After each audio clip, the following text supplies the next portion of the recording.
Brought to you by V-Guard, co-powered by Sensodyne and Vimal. ಬಾಯಲ್ಲಿ ಹೇಳಿ ಕೇಸರಿ. ಇನ್ನು ಒಲ್ಲದ ಮನಸ್ಸಿನಿಂದ ಬರ ಪರಿಹಾರವನ್ನು ಕೊಟ್ಟಿದ್ದಾರೆ ಅಂತ ಕೋರ್ಟ್ಗೆ ಚಾಟಿ ಬೀಸಿದ ಬಳಿಕ ಪರಿಹಾರ ನೀಡಿದೆ. ಕೋರ್ಟ್ ಸರ್ಕಾರಕ್ಕೆ ಚಾಟಿ ಬೀಸಿದ ನಂತರ ಸರ್ಕಾರ ಪರಿಹಾರವನ್ನ ಕೊಡೋಕೆ ಮನಸ್ಸು ಮಾಡಿದೆ. ಇಲ್ಲದೆ ಹೋದ್ರೆ ಸುಮ್ಮನೆ ಇರ್ತಾ ಇದ್ರು ಅವರು. ಒಲ್ಲದ ಮನಸ್ಸಿನಲ್ಲಿ ಪರಿಹಾರವನ್ನ ಕೊಟ್ಟಿರೋದು ಅಂತ ಟ್ವೀಟ್ ಮೂಲಕ ಕೇಂದ್ರಕ್ಕೆ ಸಿಎಂ ತಿರುಗೇಟು ನೀಡಿದ್ದಾರೆ. ಬರ ಪರಿಹಾರ ಕೊಡಿಸಿದ ಸುಪ್ರೀಂ ಕೋರ್ಟ್ಗೆ ಧನ್ಯವಾದ ಅಂತ ತಿಳಿಸಿದ್ದಾರೆ. ಹಾಗಾದ್ರೆ ಟ್ವೀಟ್ನಲ್ಲಿ ಏನಿದೆ ಬನ್ನಿ ನೋಡೋಣ. ಕೇಂದ್ರ ಸರ್ಕಾರಕ್ಕೆ ಎಚ್ಚರಿಕೆ ನೀಡಿ ಕರ್ನಾಟಕಕ್ಕೆ ಸ್ವಲ್ಪವಾದರೂ ಬರ ಪರಿಹಾರ ಕೊಡಿಸಿದ ಸುಪ್ರೀಂ ಕೋರ್ಟ್ಗೆ ಧನ್ಯವಾದಗಳು. ಎನ್ಡಿಆರ್ಎಫ್ ನಿಯಮಾವಳಿ ಪ್ರಕಾರ ರಾಜ್ಯಕ್ಕೆ 18,171 ಕೋಟಿ ರೂಪಾಯಿ ನೀಡಬೇಕಾಗಿದ್ರೂ ಕೇಂದ್ರ ಸರ್ಕಾರ ಕೇವಲ 3,498 ಕೋಟಿ ರೂಪಾಯಿಗೆ ಅನುಮೋದನೆ ನೀಡಿ ಬಿಡುಗಡೆ ಮಾಡಿದೆ. ಬರ ಪರಿಹಾರಕ್ಕಾಗಿ ಈ ಹಣ ಸಾಲದು. ಬಾಕಿ ಪರಿಹಾರಕ್ಕಾಗಿ ನಮ್ಮ ಹೋರಾಟ ಮುಂದುವರಿಯಲಿದೆ. ಕೇಂದ್ರ ಸರ್ಕಾರ ಕರ್ನಾಟಕದ ಮೇಲೆ ಕಾಳಜಿಯಿಂದ ಈ ಬರ ಪರಿಹಾರ ನೀಡಿಲ್ಲ. ನಾವು ಸುಪ್ರೀಂ ಕೋರ್ಟ್ ಮೆಟ್ಟಿಲು ಹತ್ತಿ ನಮ್ಮಲ್ಲಿನ ಬರ ಸ್ಥಿತಿಯನ್ನ ಮನವರಿಕೆ ಮಾಡಿಕೊಟ್ಟಿದ್ದೇವೆ. ಈ ಅರ್ಜಿಯನ್ನ ವಿಚಾರಣೆ ನಡೆಸಿದ ಸುಪ್ರೀಂ ಕೋರ್ಟ್ಗೆ ರಾಜಕೀಯ ದುರುದ್ದೇಶದಿಂದ ಕೇಂದ್ರ ಕರ್ನಾಟಕಕ್ಕೆ ಅನ್ಯಾಯ ಮಾಡ್ತಿದೆ ಎಂದು ಮನವರಿಕೆಯಾಗಿದೆ.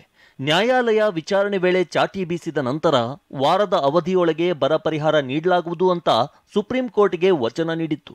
ಅದನ್ನ ಪಾಲಿಸುವುದಕ್ಕಾಗಿ ಒಲ್ಲದ ಮನಸ್ಸಿನಿಂದ ಈ ಪರಿಹಾರ ನೀಡಿದೆ.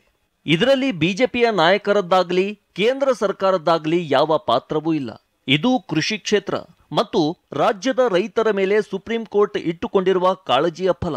ಸ್ವಲ್ಪವಾದರೂ ಪರಿಹಾರವನ್ನ ನೀಡದೇ ಇದ್ರೆ ರೊಚ್ಚಿಗೆದ್ದಿರುವ ಕರ್ನಾಟಕದ ಜನ ಚುನಾವಣಾ ಪ್ರಚಾರಕ್ಕಾಗಿ ತಮ್ಮನ್ನ ರಾಜ್ಯಕ್ಕೆ ಕಾಲಿಡಲು ಬಿಡಲಾರರು ಎಂಬ ಭಯವು ಈ ಪರಿಹಾರ ಘೋಷಿಸಲು ಕಾರಣವಾಗಿದೆ. ಈ ಸ್ವಲ್ಪ ಪರಿಹಾರವನ್ನು ತಮ್ಮ ಸಾಧನೆ ಎಂದು ರಾಜ್ಯದ ಬಿಜೆಪಿ ನಾಯಕರು ಬಿಂಬಿಸಲು ಹೊರಟ್ರೆ ರಾಜ್ಯದ ಜನ ಅವರಿಗೆ ತಕ್ಕ ಉತ್ತರ ನೀಡಬೇಕೆಂದು ಮನವಿ ಮಾಡುತ್ತೇನೆ. ಈ ಬರ ಪರಿಹಾರದ ಹಿಂದಿನ ಕಾರಣಗಳು ಏನೇ ಇರಲಿ, ನೀಡಿರುವ ಪರಿಹಾರಕ್ಕಾಗಿ ಕೇಂದ್ರ ಸರ್ಕಾರಕ್ಕೆ ಕೃತಜ್ಞತೆ ಸಲ್ಲಿಸುತ್ತೇನೆ. ಸಾಧ್ಯವಾದಷ್ಟು ಶೀಘ್ರ ಬಾಕಿ ಪರಿಹಾರದ ಹಣವನ್ನ ಬಿಡುಗಡೆಗೊಳಿಸಬೇಕೆಂದು ಪ್ರಧಾನಮಂತ್ರಿ ನರೇಂದ್ರ ಮೋದಿ ಅವರನ್ನ ಒತ್ತಾಯಿಸುತ್ತಿದ್ದೇನೆ. ಇದೇ ರೀತಿ ತೆರಿಗೆ ಹಂಚಿಕೆಯಲ್ಲಿನ ಅನ್ಯಾಯವನ್ನು ಕೂಡ ಕೇಂದ್ರ ಸರ್ಕಾರ ಸರಿಪಡಿಸಬೇಕೆಂದು ಆಗ್ರಹಿಸುತ್ತೇನೆ. ಇನ್ನು ಮುಸ್ಲಿಮರಿಗೆ ಮೀಸಲಾತಿ ಹಂಚಿಕೆ ಆರೋಪ ಈಗ ಬಿಜೆಪಿ ಮತ್ತು ಕಾಂಗ್ರೆಸ್ ಮಧ್ಯೆ ಮಾತಿನ ಕಾಳಗಕ್ಕೆ ಕಾರಣವಾಗಿದೆ. ಇದರ ಬಗ್ಗೆ ಮಾಜಿ ಸಚಿವ ಸಿಟಿ ರವಿ ಪ್ರತಿಕ್ರಿಯೆ ನೀಡಿದ್ದು, ಮತೀಯ ಆಧಾರದ ಮೇಲೆ ಮೀಸಲಾತಿ ನೀಡುವುದು ರಾಷ್ಟ್ರಹಿತಕ್ಕೆ ಘಾತಕಾದಿದ್ದಾರೆ. ಅಲ್ಲದೆ ಕಾಂಗ್ರೆಸ್ ನಾಯಕ ರಾಹುಲ್ ಗಾಂಧಿ ವಿರುದ್ಧವೂ ಕೂಡ ಹರಿಹಾಯ್ದಿದ್ದಾರೆ. ಅತ್ತ ಹುಬ್ಬಳ್ಳಿಯಲ್ಲಿ ಇದೇ ವಿಚಾರಕ್ಕೆ ಸಚಿವ ಪ್ರಹ್ಲಾದ್ ಜೋಶಿ ಕೂಡ ಮಾತನಾಡಿದ್ದಾರೆ. 4% ಮುಸಲ್ಮಾನರನ್ನ OBC ಕೋಟಾದಡಿಯಲ್ಲಿ ಸೇರಿಸಬೇಕು ಅಂತ ಹೇಳಿದ್ದಾರೆ. ಹಾಗಾಗಿ ಅವರು ಅದರಲ್ಲಿ ಬರೆದದ್ದು, ಮುಸ್ಲಿಂ ಮತ್ತು ಕ್ರಿಶ್ಚಿಯನ್ ಸಮುದಾಯ ಜಾತಿಯೂ ಅಲ್ಲ ಧರ್ಮವೂ ಅಲ್ಲ ಅಂತ. ಮತ್ತೇನಂಗಂದ್ರೆ ಧರ್ಮದ ಆಧಾರಿತವಾದಂಥ ಮೀಸಲಾತಿಯನ್ನು ಕೊಡಲಿಕ್ಕೆ ಅವಕಾಶ ಇಲ್ಲ. ಅದಕ್ಕೆ ಧರ್ಮ ಅಲ್ಲ ಅಂದ್ರೆ ಓವರಾಲ್ ಮುಸ್ಲಿಮ್ ಎಲ್ಲರೂ ಅಂದ್ರೆ ಪ್ರವರ್ಗ ಅದಾಗ ಬರೋರು ಎದಾಗ ಬರೋರು ಬರ್ತಾರೆ. ಅದ್ರೊಳಗೆ ಅವ್ರು ಎಲ್ಲರನ್ನೂ 2Aದಾಗ ಸೇರಿಸಿ ಕಾಂಗ್ರೆಸ್ ಪಾರ್ಟಿ ನಮ್ಮ ಪಕ್ಷದ ನೀನಿನ ಹೇಳಿಕೆಯಂತೆ ಚಿಪ್ಪನ್ನು ಕೊಡ್ತಾ ಇದ್ದಾರೆ, ಉಲ್ಟಾ ಚಂಬ ಕೊಡ್ತಾ ಇದ್ದಾರೆ ಅಂತ ಹೇಳಿದರೂ ತಪ್ಪಿಲ್ಲ.